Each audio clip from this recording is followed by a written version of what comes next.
kat WhatsApp. Sebab takut cikgu tak perasan. Okey. Okey, sekarang cikgu baru share screen. Macam lambat sikit.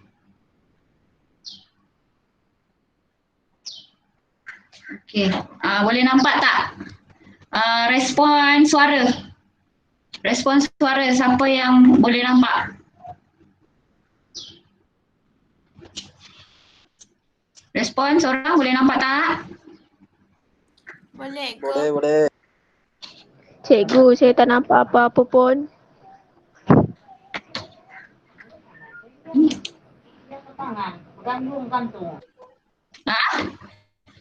Tak ada? Ada tak? Saya tak dapat nampak apa-apa pun. Ada tak? Boleh nampak? Boleh. Ada ikut Tak nampak apa-apa? Ada. Okey, nanti mungkin lambat sikit kot Jack. Okey, ada Alright. So, Assalamualaikum warahmatullahi wabarakatuh dan selamat sejahtera pada yang dapat hadir ke kelas cikgu pada hari ini. Okey, jadi untuk hari ini kita nak sambung kita punya bab 10. Okey, dia nampak tu dia sangkut pula. Okey, bab 10 bahagian 2 sebenarnya ada sikit lagi untuk bab 10 ni. Okey. Jadi dekat sini macam yang awak tengok ni lah. Cikgu punya YouTube, cikgu punya Telegram. So dekat situ jangan lupa. Nanti yang ni cikgu akan share dekat dalam YouTube. Okey. Macam lambat je ni.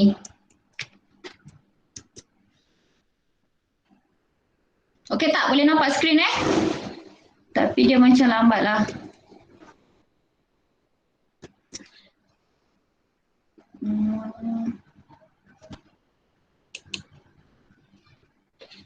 Nampak tak skrin cikgu? Yang tadi, PowerPoint tu. Dah hilang dah. Sekejap, sudah hilang.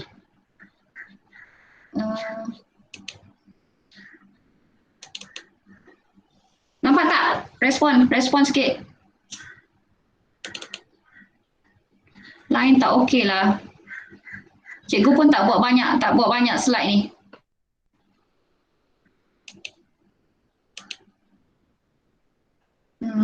Boleh nampak. Okay, thank you Tashwini. Alright. Macam hari itulah dia kecil je boleh buat. Tengok tu dah hilang dah. Okay. So kita sambung bahagian 2. Okay, jadi kita tengok standard pembelajaran. Yang ni sebenarnya kita, dah belajar dah hari tu. Cikgu cuma recall je balik.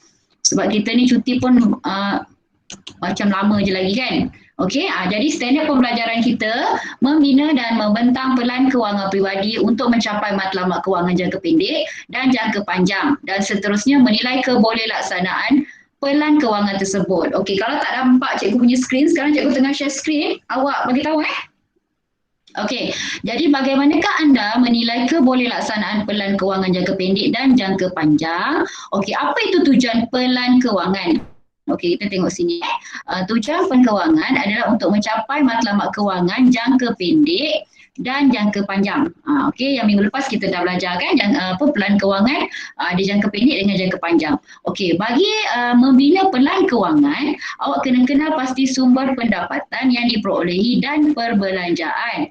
Dan pelan kewangan yang cekap mendahulukan simpanan 10% daripada jumlah pendapatan. Yang ni awak kena buat yang mula-mula hari itulah cikgu tunjuk kena dapat je pendapatan terus simpan 10%. Okey. Ketiga, mengutamakan pembayaran perbelanjaan seperti pembelanjaan tetap seperti ansuran bulanan kereta, rumah dan baki kad kredit.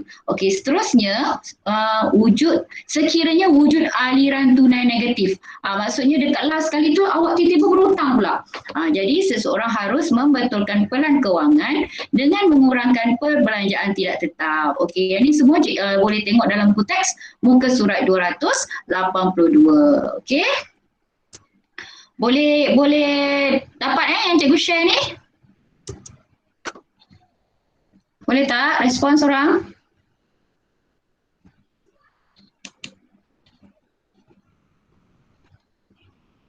Senyap je ni. Ke cikgu sorang-sorang membebel ni? Boleh, okey. Thank you Kak Ann. Kelvin, okey.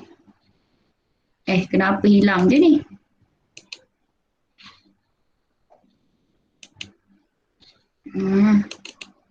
Line tak cantik lah.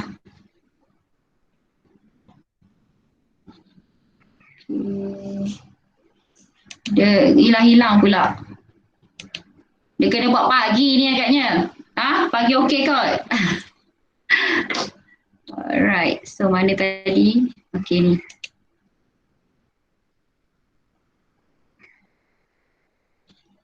Okey, jadi seterusnya yang ni pun dekat dalam buku teks jadi kita tengok ini adalah maklumat di bawah berkaitan dengan aras pendapatan dan perbelanjaan Encik Yusof untuk bulan Disember 2019. Encik Yusof bekerja sebagai ejen insurans manakala isterinya seorang suri rumah. Mereka mempunyai 3 orang anak yang masih belajar. Okey, sebelum cikgu terlupa, tadi cikgu ada mesyuarat dengan JKD daerah lah. Jawatan kuasa untuk panitia daerah. Setelah diberitahu untuk soalan peperiksaan awak ni, untuk dia ada terbahagi kepada kertas 1.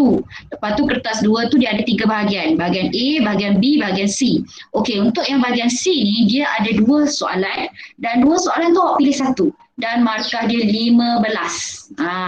Tapi dekat soalan yang bahagian C tu, dia tak semestinya bab 1 tau. Dia mungkin ada beberapa bab yang lebih kurang sama. Nanti dia akan gabungkan untuk dapat sampai 15 markah tu.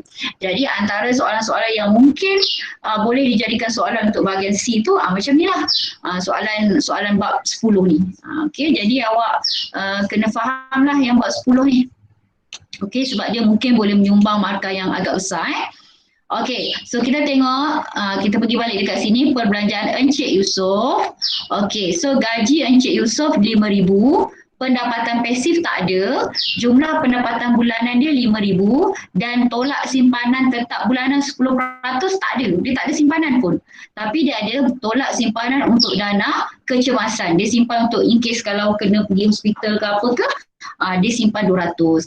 Jadi baki pendapatan dia daripada 5,000 ni tinggal 4,800. Okey. Sekarang kita tengok tolak perbelanjaan tetap bulanan.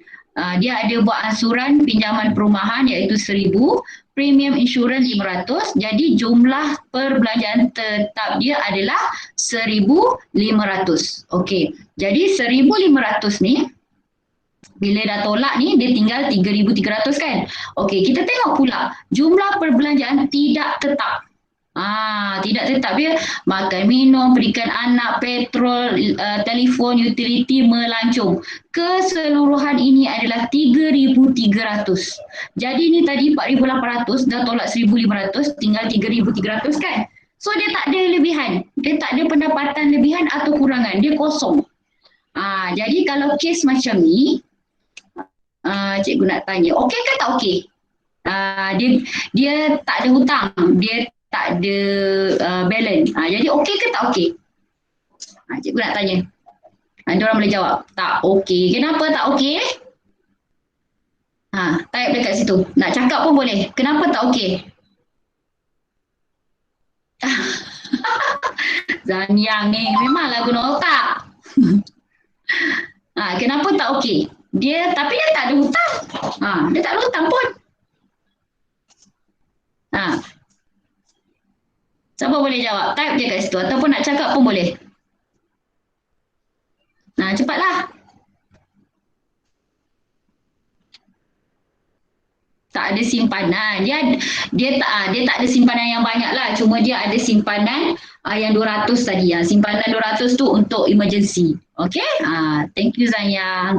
Harap yang lain tak tidur ya. 22 orang ni. Okay, cikgu sambung. Seterusnya. Okay. Sekarang persoalan dia. Encik Yusof ingin membeli komputer yang berjenama FAS bernilai RM6,000 bagi urusan jualan insurans dalam masa setahun. Okey, jadi dia nak beli komputer dalam masa setahun. Bolehkah Encik Yusof mencapai matlamatnya? Agak-agak boleh tak? Boleh tak dia nak beli komputer dalam masa setahun tu dia nak beli dengan harga RM6,000. Jadi kita tengok penyelesaian. Baki pendapatan, tadi pendapatan dia RM4,800 kan. Tolak dengan RM4,800, dia dah tak ada apa dah. Dia tak ada simpanan apa-apa dah kecuali yang simpanan kecemasan. Sebab dia kalau boleh, okey, dia tak nak guna apa yang kecemasan tu Okey, so kita tengok sini. Berdasarkan pelan kewangan Encik Yusof, tidak mempunyai simpanan untuk mencapai matlamat kewangan jangka pendek. Oleh itu, sukar bagi Encik Yusof mencapai matlamatnya. Anda dikehendaki membantu Encik Yusof menyelesaikan masalah kewangan tanpa menggunakan dana kecemasan. Okey, sekarang ni cerita dia. Encik Yusof ni kita dah tengok tadi kan? Okey, kita patah balik. Okey, ni kita tengok. Ini pelan kewangan Cik Yusof. Dia langsung tak ada simpanan. Dia cuma ada tolak simpanan untuk dana kecemasan je. Okey, tapi dalam masa yang sama, dia, sekarang ni, isterinya suri rumah. Lepas tu 3 orang anak yang masih belajar. Sekarang anak dia, macam awak lah ni, sekarang tengah PKPB agaknya. Jadi perlukan komputer. Jadi dia nak beli. Nak beli cuma yang ni terlalu lama lah. Setahun kan PKPB kita sekarang. Asyik bayar di handphone kan. Okey. Jadi sekarang ni dia nak suruh awak tolong Encik Yusof ni untuk menyelesaikan masalah kewangan tanpa menggunakan dana kecemasan. Maksudnya duit 200 tu dia tak boleh guna. Okey, jadi dekat sini persoalan dia, adakah Encik Yusof menguruskan kewangan dengan cekap? Berapakah simpanan bulanan yang harus disimpan oleh Encik Yusof bagi mencapai matlamatnya? Dan bagaimanakah pendapatan tambahan boleh diperoleh bagi menambahkan jumlah pendapatannya? Dan yang terakhir, anda dikehendaki mewujudkan pelan kewangan baharu berdasarkan konsep SMART. Jadi apa yang awak kena buat, so mungkin dia akan bagi awak masalah, lepas tu dia bagi awak persoalan macam ni. Jadi macam mana awak nak selesaikan? Okey, setakat ni okey tak? Okey, Zanya tak boleh jual otoh. Zanya ni kurang perbelanjaan tidak tetap. Okey. Setakat ni boleh? Boleh faham? Boleh dengar? Ada masalah tak? Nampak? Okey, boleh. Thank you, Kelvin. Okey, thank you, Prem. Okey, cikgu sambung. Okey, thank you, Tashwini. Sekarang kita tengok. Okey, thank you, Vanessa. Sekarang kita tengok macam mana kita nak tolong Cik Yusof ni nak selesaikan masalah dia. Okey. So, kita sambung. Okey, penyelesaian. Tadi soalan dia kita tengok yang A apa? Adakah Encik Yusof menguruskan kewangan dengan cekap? Okey, so kita tengok. Beliau tidak menguruskan kewangan dengan cekap kerana wujud perbelanjaan tolak perbelanjaan yang boleh dikurangkan seperti perbelanjaan telefon, makan dan minuman serta tidak ada pelaburan untuk masa depan. Okey. So maksudnya dia tak cakap lah sebab dia hanya ada simpanan 200 untuk kecemasan je. Tapi dia tak ada pelaburan untuk masa depan nak simpan kan. Okey, soalan B, apa soalan dia? Tengok balik Berapakah simpanan bulanan yang harus disimpan oleh Encik Yusof bagi mencapai matlamatnya? Sekarang dia nak duit RM6,000 untuk beli komputer. Jadi berapa dia perlu simpan? Sebulan berapa dia perlu simpan kalau dia ada RM6,000? Cuba jawab. Dia nak beli komputer harga RM6,000. Dia nak simpan dalam masa setahun. Jadi sepatutnya setiap bulan berapa dia kena simpan? Siapa boleh jawab? Cepat jawab, cikgu nak jawapan. 500. Macam mana dapat? Okey. Jawapannya 500 tu betul. Macam mana dapat? Dan yang betul, frame betul. Yang lain? Macam mana dapat 500 tu? Okey, 6,000 bahagi dengan 12 bulan. Okey, thank you yang respon dekat cikgu Okey, maksudnya sekarang ni dia kena simpan sebulan sekurang-kurangnya RM500. So, ni jadi simpanan bulanan yang dia perlukan untuk mencapai matlamat adalah RM500. Kita tengok soalannya. Bagaimanakah pendapatan tambahan boleh diperoleh bagi menambahkan jumlah pendapatannya? Okey, macam mana dia nak dapatkan pendapatan tambahan? So kita tengok jawapan dia. Dia boleh menambah pendapatan dengan menjual lebih banyak produk insurans dan memperkenalkan ejen-ejen baru, sebab dia sebenarnya dia boleh menambah pendapatan dia kan. Dia bukan macam cikgu ni, kalau cikgu gaji cikgu macam tu je lah. Okey, kecuali kalau dapat bonus ke, yang tu jarang-jarang lah berlaku. Okey, tapi kalau macam ejen insurans ni, kalau dia rajin, kalau banyak insurans yang dijual, dia dapat ejen baru, dia sebenarnya boleh menambah pendapatan lebih lah. Jadi dia kenalah rajin sikit. Okey, so kita tengok D. Anda dikehendaki mewujudkan pelan kewangan baharu berdasarkan konsep SMART. Dekat sini awak kena bijak lah. Berdasarkan pelan kewangan Cik Yusof tu, awak tukarkan kepada pelan baharu yang menggunakan konsep SMART. Okey, kita tengok contoh yang dia cadangkan lah. Okey, konsep SMART dalam pelan kewangan yang baru. S, spesifik, khusus. Apa yang dia nak beli? Dia nak beli komputer. Okey, M, measurable, boleh diukur. Jadi boleh diukur bernilai RM6,000 dan memerlukan simpanan bulanan RM500 untuk mencapai matlamat. Okey, A, attainable, boleh dicapai. Boleh mencapai simpanan bulanan sebanyak RM500 daripada jumlah pendapatan RM5,000. Maksudnya boleh dicapai lah. Gaji dia RM5,000, untuk simpan RM500 tu sebenarnya logik, dia boleh dapat. Okey, realistik. 500 daripada jumlah pendapatan RM5,000 hanya merupakan 10% daripada pendapatan. Realistik. Logik lah macam yang tadi. Okey, sorry. Okey, kemudian time bound. Okey, time bound, tempoh masa. Jadi kat situ kita dah tahu setahun adalah cukup untuk mengumpulkan RM6,000 dengan simpanan bulanan sebanyak RM500. Maksudnya sekarang ni, ini yang awak kena buat. Kalau dia kata apa tadi soalan dia? Tengok balik soalan. Soalan dia, anda dikehendaki mewujudkan pelan kewangan baru berdasarkan konsep SMART. Maksudnya awak senaraikan S tu apa, M apa, attainable apa, realistik apa, time bound apa, berdasarkan kita punya masalah. Masalah dia, Cik Yusof nak beli komputer berharga RM6,000 dalam masa 12 bulan. Okey. So kita tengok pelan baru yang kita boleh buat untuk dia. Ini pelan kewangan baru Encik Yusof setelah mengambil kira beberapa langkah dari segi perbelanjaan tidak tetap. Okey, kenapa kita ambil perbelanjaan tidak tetap? Sebab yang perbelanjaan tetap ni kita dah tak boleh kacau. Kita memang dia kena bayar, dia kena yang rumah dengan premium insurans ni dia memang kena bayar. Jadi dekat mana yang dia boleh mungkin kurangkan dekat bahagian ni. Okey, sebelum tu kita buat pula dekat sini yang 10%. Pada asalnya dia tak ada buat 10% tu kan? Dia tak ada buat simpanan 10% kan?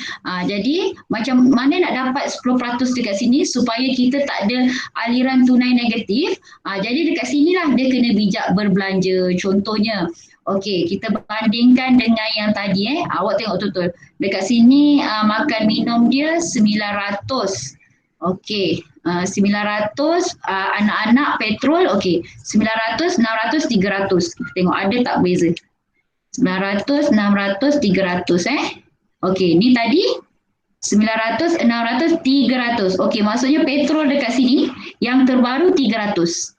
Yang sebelum ni 420. Maksudnya sebelum ni kalau dia pakai kereta mungkin dia boleh pakai motor, kalau dia ada motor lah. Kalau tak ada pun maksudnya dia boleh kurangkan had dia bergerak menggunakan kereta tu.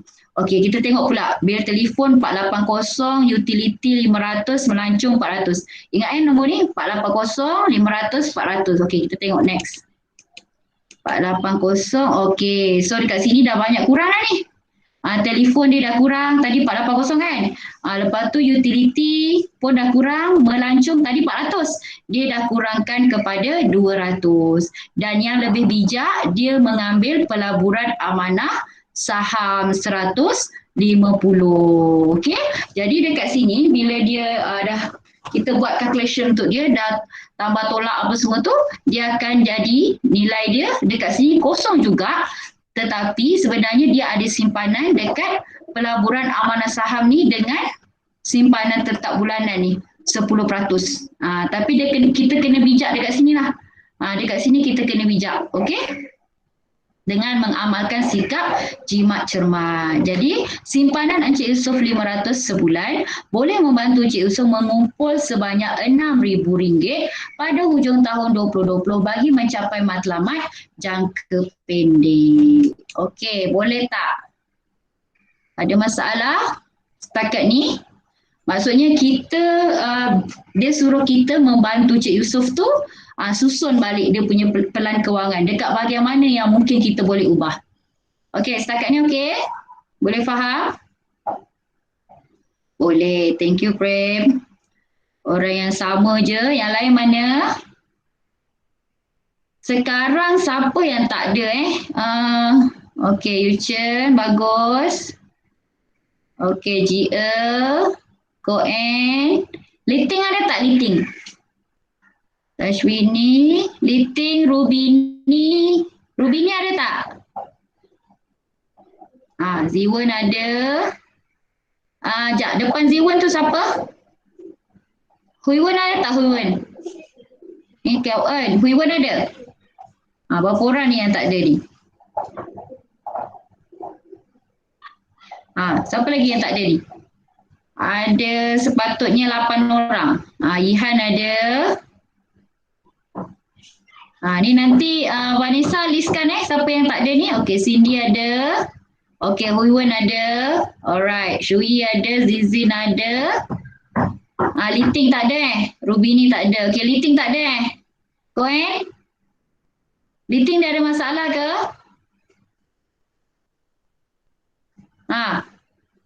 Koen dengan Cindy tak tahu Liting pergi mana? Ke dia ada masalah telefon ke apa ke?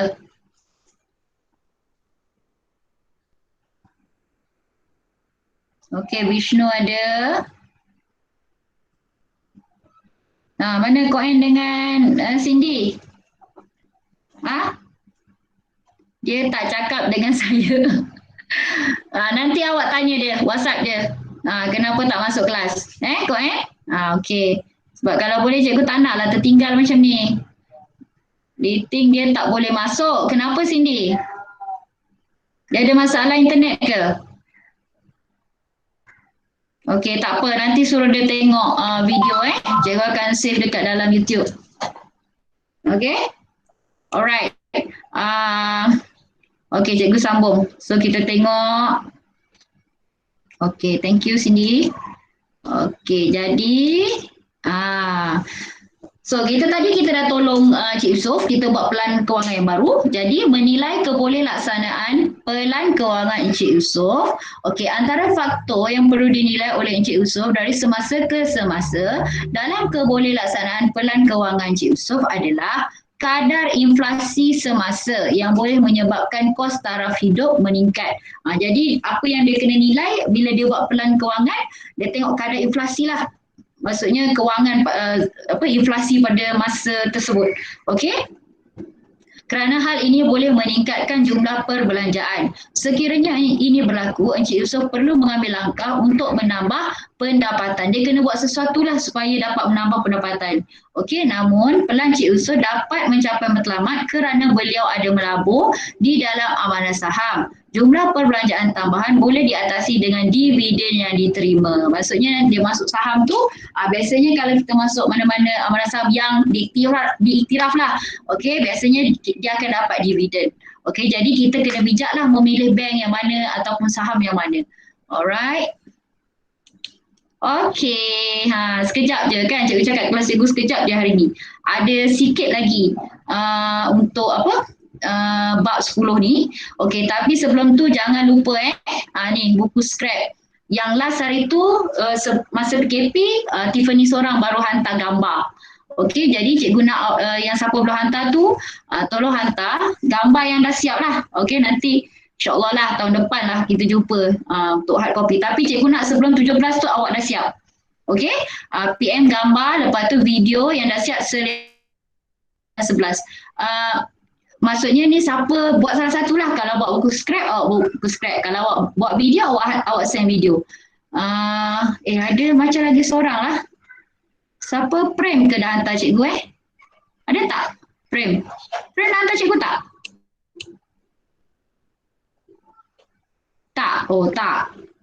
So seorang je lah yang waktu cuti. Yang hari tu sebelum cuti dah ada dah. Beberapa orang. Okay. So yang belum hantar tolong hantar. Okey, satu lagi tugasan awak hari ni. Okey, cikgu masukkan dalam Google Classroom. Yang ni due date dia Rabu depan. Ada 2 soalan je. Kalau ada printer awak print. Kalau tak boleh, kalau tak ada printer, sebenarnya tak perlu salin soalan lah. Awak tengok soalan tu. Lepas tu buat jalan kerja. Jalan kerja tu saya nak, cikgu nak awak send dekat cikgu. Nak tengok betul ke tidak awak buat. Okey, kalau soalan tu cikgu letak Google Classroom lah. Pukul 3 nanti baru boleh tengok. Dan untuk orang yang tengok video, cikgu akan letak link tugasan tu dekat bawah YouTube, channel YouTube tu, dekat description. Okey? Ada apa-apa soalan setakat ni? Ada soalan nak tanya? Okey, tak ada. Tak ada. Okey, cikgu nak tanya. Hari tu cikgu bagi yang cikgu suruh tengok kelas tuition Isnin malam. Tengok tak? Siapa yang tengok? Nak tanya tengok tak tu, ramai yang tak kot. Siapa yang tengok? Internet tak kuat. Okey, dia boleh ulang tengok. Sebenarnya dekat situ satu dapat sijil lah. Satu lagi dia ulang kaji. Okey, dia kelas tambahan online. So cikgu harap awak bagilah sikit masa nak tengok. Okey? Ada soalan lain tak? So sekarang tugasan awak ada 2 satu buku skrip ataupun video tu pilih salah satu. Lagi satu kerja tu. Kerja yang cikgu masuk dalam Google Classroom. Okey, ada soalan nak tanya? Ada tak? Cikgu harap nanti cikgu akan kenal pastilah lagi 8 orang ni hilang entah ke mana. Cikgu, lepas tu satu lagi pesanan daripada Cikgu Umi. Kerja dia pun berapa orang je yang hantar. Tolong kelas Pak Nio ni. Lagi satu dalam WhatsApp tu, cikgu banyak share daripada unit bimbingan dan kaunseling. Setiap hari ada maklumat, tolong baca. Cikgu send banyak-banyak tu bukan saja nak penuhkan awak punya WhatsApp. Alright? Okey, ada soalan? Ada tak? Kelvin dah live dah. Cikgu belum bye-bye lagi. Ada soalan tak? Tak ada. Okey, Vanessa je. Yang lain mana? Okey tak? Okey. So, setakat ni je kita punya kelas. Okey, nanti minggu depan cikgu akan bagi tahu lagi lah. Okey. So, dekat rumah tolong study. Okey, bye. Okey, sama-sama Tiffany. Okey, sama Jia. Okey, bye Koen. Okey, bye Vishnu.